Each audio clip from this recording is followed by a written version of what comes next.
I rise in strong support of the Iran Threat Reduction Act, which I introduced together with the distinguished ranking member of our committee, the gentleman from California, Mr. Berman. I would also like to thank the gentleman from California, Mr. Sherman, the ranking member on the Subcommittee on Terrorism, Non-Proliferation and Trade, for his key contributions on this bill.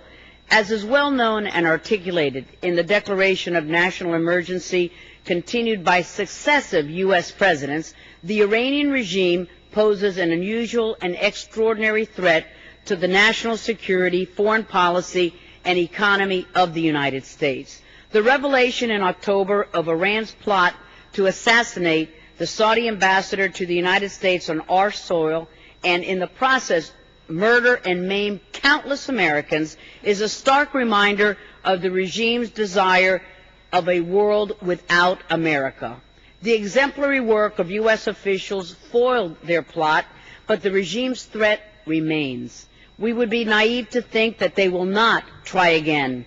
Meanwhile, Mr. Speaker, a nuclear Iran is unacceptable.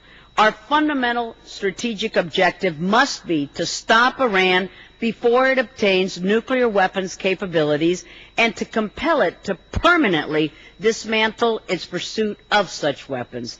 That is the test we face, and if we fail, it will come as no consolation to the families of the victims of past and future Iranian attacks or to our allies. We don't know how much time we have left. In its report on Iran's nuclear program last November, the International Atomic Energy Agency stated that not only has Iran continued to make significant progress regarding its nuclear program, but the IAEA said that it had uncovered solid evidence that Iran has been working on a nuclear explosive device as well.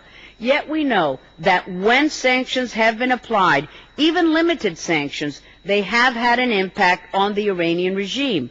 It is time to build on this lesson and apply crippling sanctions against the regime and its enablers. That is the purpose of the bill before us, the Iran Threat Reduction Act, which our Foreign Affairs Committee adopted unanimously last month. This legislation updates and strengthens previous Iran sanctions laws so that the United States can take effective action to address the multiple threats posed by the regime in Tehran. The bill closes loopholes in the energy and financial sanctions that are in place now and counters the regime's efforts to evade them, including by targeting the Central Bank of Iran. The bill also focuses on the Iranian Revolutionary Guard Corps and the senior Iranian regime officials. Over 350 members of Congress have co-sponsored this strongly bipartisan legislation.